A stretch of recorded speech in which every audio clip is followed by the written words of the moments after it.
So by now, you should have a good idea about intermittent fasting and you should understand the drawbacks. But there is an example where you might want to use it that could be beneficial to you continuing to put muscle on whilst being in a calorie deficit.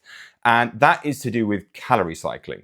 The overarching principle is that if we push the calories higher on training days versus rest days, more of the nutrients that you consume and absorb will go into muscle tissue and less will go into fat tissue under sort of standard conditions and in line with our nutrient partitioning theory.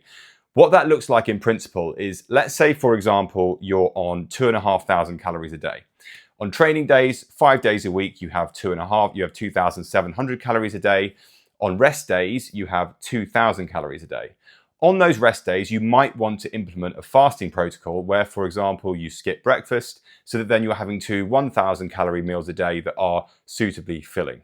One thing that you need to focus on, though, is make sure that your protein intake is the same every day. So it's still 1 gram per pound of body weight, at least, per day. And then follow the same principles that we've given you, which is 30% fat, and then the rest being made up by carbohydrates. If you implement this, you will be getting the absolute most out of every calorie that you consume, and your results will be as good as they can possibly be.